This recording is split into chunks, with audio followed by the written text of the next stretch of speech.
Hi friends, welcome to Goldie Kitchen. இன்னைக்கு நம்ம பார்க்க போற வீடியோல ஒரு குக்கிங் ரெசிபியை தான் பார்க்க போறோம். உருளைக்கிழங்கு வறுவல் எப்படி பண்றது அப்படிங்கறத என்னோட ஸ்டைல்ல நான் பண்ணியிருக்கேன். நல்லாவே வந்திருக்கு. சோ இந்த வீடியோவை நம்ம பார்க்கிறதுக்கு முன்னால நம்ம சேனலை இதுவரை நீங்க Subscribe பண்ணலனா Subscribe பண்ணுங்க. கூடவே பக்கத்துல இருக்கிற பெல் பட்டனை பிரஸ் பண்ணுங்க. அப்பதான் நம்ம போடுற ஒவ்வொரு வீடியோவும் உங்களுக்கு நோட்டிஃபிகேஷனா இமிடியேட்டா வரும். ஃபர்ஸ்ட் ஒரு 3 உருளைக்கிழங்கு எடுத்துங்க. இந்த உருளைக்கிழங்கு பார்த்தீங்கன்னா செலக்ட் பண்ணுறது ரொம்ப இம்பார்ட்டன்ட். நல்ல ஒரு ஃப்ரெஷ்ஷான உருளைக்கிழங்கு எடுத்துங்க. அதுபோல் முடிஞ்ச அளவுக்கு இந்த சிப்ஸுக்கு போடுற உருளைக்கிழங்கு கிடச்சுன்னா ரொம்ப நல்லது. இந்த உருளைக்கிழங்கு நல்லா க்ளீன் பண்ணிவிட்டு மேலே உள்ள ஸ்கின்னை எடுத்துகிட்டு அதை சின்ன சின்னதாக ஸ்லைஸ் பண்ணிவிடுங்க. அதாவது நம்ம நார்மலாக சிப்ஸுக்கு பண்ணோம்ல, அந்த சிப்ஸுக்கு பண்ணுறது போலே தான் பண்ணோம். ஆனால் அந்த சிப்ஸுக்குள்ள திக்னஸோட இன்னொரு மடங்கு திக்னஸ் இருக்கிற போல் கட் பண்ணிங்க.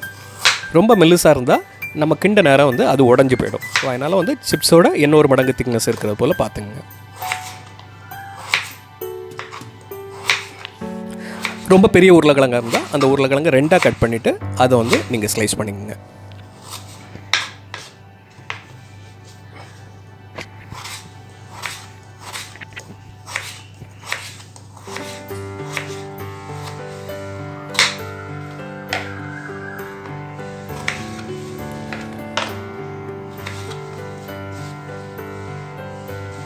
இப்போ நம்ம தேவையான எல்லா உருளைக்கிழங்கும் ஸ்லைஸ் பண்ணிட்டோம். இப்போ அது பக்கத்தில் ஒரு பவுலில் வந்து இந்த மாதிரி போட்டுங்க. ஸோ இந்த பவுல் எதுக்கு எடுத்துருக்கோன்னா, நம்ம ஃபஸ்ட்லேயே வந்து மசாலாவை வந்து இந்த உருளைக்கிழங்குல நம்ம மிக்ஸ் பண்ணிவிடுவோம். ஸோ இப்போ தேவையான மசாலா என்னங்கிறது நம்ம பார்த்துடலாம். ஒரு 1.5 டீஸ்பூன் வந்து சில்லி பவுடர், 2 டீஸ்பூன் வந்து தனியா பவுடர், தேவையான அளவு உப்பு, அதே போல் ஒரு 100 ml தேங்காய் எடுத்துக்கோங்க. ஸோ இப்போ நம்ம எடுத்து வச்சுருக்க மசாலாவை எல்லாம் அந்த உருளைக்கிழங்கோட போட்டு பவுலில் போட்டு மிக்ஸ் பண்ணிடலாம்.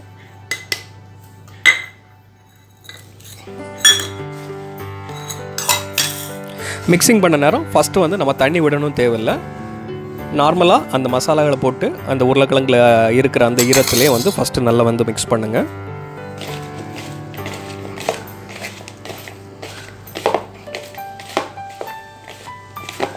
மசாலா வந்து எல்லா உருளைக்கிழங்குலையும் படுறது போல் எல்லா பீசஸ்லையும் வந்து அது ஈவனாக ஸ்ப்ரெட் ஆகிறது போல் நல்லா மிக்ஸ் பண்ணி விடுங்க. கையால் தான் மிக்ஸ் பண்ணணும். ஸோ கையால் நல்லா மிக்ஸ் பண்ணி விட்டிங்க அப்படின்னாச்சுன்னா எல்லாத்துலேயும் ஸ்ப்ரெட் ஆகிடும். ஸோ லாஸ்ட்டில் வந்து கொஞ்சம் தண்ணி, அதாவது ஒரு கொஞ்சம் கையில் வந்து கொஞ்சம் தண்ணி எடுத்து அதில் மிக்ஸ் பண்ணி எண்ணெய் ஒருக்கா நல்லா வந்து நீங்கள் அதை மிக்ஸ் பண்ணி விட்டுருங்க. ஸோ அப்போ வந்து நல்லா ஸ்ப்ரெட் ஆகிடும். கொஞ்ச நேரம் ஒரு 10-15 மினிட்ஸ் நீங்கள் அதை ஊற வச்சிட்டிங்கன்னா உருளைக்கிழங்குல அந்த மசாலா நல்லா பிடிச்சிடும்.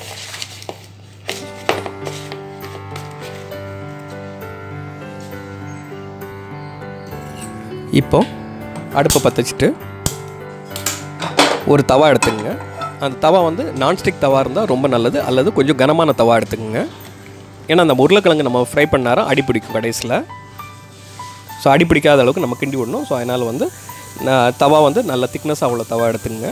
தவாவை அடுப்பில் வச்சு நல்ல ஹீட்டான பிறகு கொஞ்சம் ஒரு 3 டீஸ்பூன் அளவுக்கு தேங்காய் எண்ணெய் நம்ம ஊற்றிக்கலாம். நீங்கள் வந்து தேங்காய் எண்ணெய் தான் யூஸ் பண்ணணும்னு கிடையாது, நீங்கள் நார்மல் குக்கிங் ஆயில் யூஸ் பண்ணிக்கலாம். நான் வந்து பர்டிகுலராக வந்து தேங்காய் எண்ணெய் யூஸ் பண்ணியிருக்கேன். எதுக்குன்னா டேஸ்ட்டு வந்து பார்த்திங்கன்னா நார்மல் குக்கிங் ஆயில் பண்ணுறதுக்கும் தேங்காய் எண்ணெயில் வந்து இந்த வறுவல் பண்ணுறதுக்கும் ரொம்ப டிஃப்ரென்ஸ், ரொம்ப டேஸ்டியராக இருக்கும்.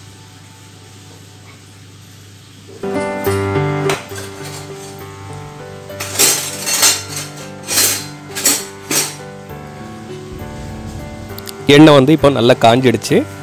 ஸோ எண்ணெய் காஞ்சி வர நேரம் கொஞ்சம் கடுகு போட்டு அதை நம்ம நார்மலாக தாளிக்கிற அளவுக்கு அதை வந்து இது பண்ணிடுங்க. கடுகு வந்து நல்லா ஃப்ரை ஆகணும். ஸோ கூடவே ஒரு கைப்பிடி அளவுக்கு கருவேப்பிலையை போட்டுக்குங்க.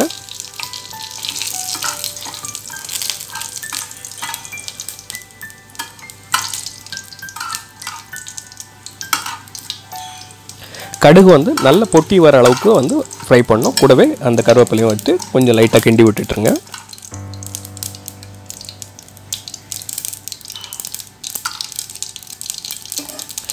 ஸோ இப்போ கடுகு வந்து நல்லா ஃப்ரை ஆகிடுச்சு.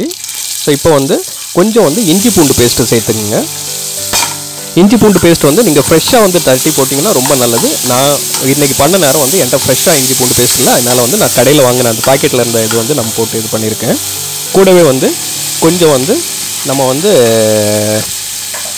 பெருங்காய பவுடர் வந்து கொஞ்சம் போல் போட்டுருங்க.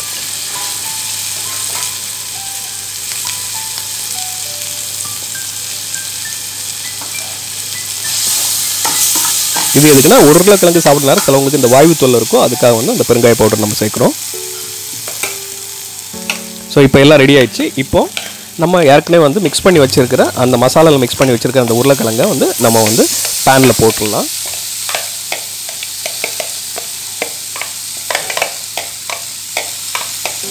ஸோ பவுலில் இருக்கிற மிச்சம் இருக்கிற எல்லா மசாலா எல்லாமே சேர்த்து நீங்கள் இதில் போட்டுடலாம். ஸோ இப்போ எண்ணெயில் வந்து நம்ம ஃபஸ்ட்டு ஒருக்கா நல்லா புரட்டி விட்டுலாம். ஏன்னா அந்த எண்ணெய் வந்து ஈவனாக வந்து எல்லாத்துலேயும் வந்து ஃபஸ்ட்டு ஒருக்கா ஸ்ப்ரெட் ஆகிறது போல் நம்ம இது பண்ணிவிட்டு ஒருக்கா இது பண்ணி ஈவனாக வந்து அதை ஸ்ப்ரெட் பண்ணி வச்சுருங்க. தவாவில் வந்து எல்லா இடத்துலையும் வந்து அந்த உருளைக்கிழங்கு வந்து ஸ்ப்ரெட் ஆகிருக்கிற போல் இது பண்ணிக்கலாம். ஸோ இது கிட்டத்தட்ட ஒரு 20 நிமிஷம் எடுக்குங்க நல்லா வேகிறதுக்கு. ஸோ இப்போது மேலே வந்து கொஞ்சம் மறுபடியும் வந்து தேங்காய் எண்ணெயோ எண்ணெய் நீங்கள் யூஸ் பண்ணுறீங்களோ அந்த எண்ணெயை வந்து நீங்கள் மேலே கொஞ்சம் விட்டுருங்க.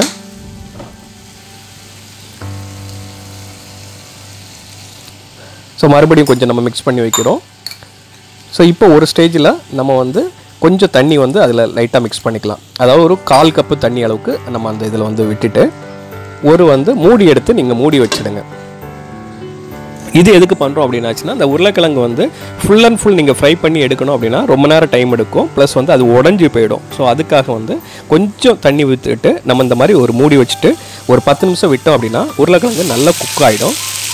ஸோ இப்போ வந்து ஒரு 50% வந்து உருளைக்கிழங்கு குக் ஆகிடுச்சு. என்னமோ வந்து நம்ம வந்து இதை வந்து மூடி வைக்கக்கூடாது. ஸோ இப்போ வந்து பார்த்தீங்கனாலே தெரியும் உங்களுக்கு உருளைக்கிழங்கு வந்து கொஞ்சம் கலர் மாறிடுச்சு.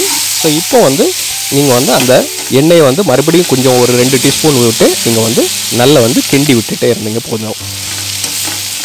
ஸோ கிண்டுற நேரம் பார்த்தீங்கன்னா இந்த மாதிரி வந்து நான் இப்போ இதில் வந்து தோசை கரண்டி எடுத்துக்கின்றேன். அந்த மாதிரி ஒரு கரண்டி எடுத்துங்க. வேறு பெரிய கரண்டி வேறு எதாவது எடுத்திங்கன்னா உருளைக்கிழங்கு வந்து உடையிறதுக்கு சான்சஸ் இருக்குது. அவ்வளோதாங்க, ஆல்மோஸ்ட் ரெடி ஆகிடுச்சு. கிட்டத்தட்ட மொத்தம் ஒரு 20 நிமிஷம் நம்ம வந்து இது பண்ணிட்டோம் அப்படின்னாச்சுன்னா உங்களுக்கு வந்து இந்த வறுவல் வந்து ரெடி ஆகிடும். கிட்டத்தட்ட இப்போ வறுவல் ரெடி ஆகிடுச்சு. ஸோ கலர் பார்த்தீங்க அப்படின்னாலே உங்களுக்கு வந்து நல்ல ப்ரௌனிஷ் டார்க் ப்ரௌனிஷாக இருக்கும். ஸோ இப்போ நான் அந்த சட்டியில் இருக்கிற அந்த இதை வந்து அடி பிடிக்காமல் நல்லா கிண்டி விடணும். நீங்கள் இது வந்து நான்ஸ்டிக்கில் பண்ணியிருந்தீங்க அப்படின்னாச்சுன்னா உங்களுக்கு ரொம்ப அடி பிடிக்காது.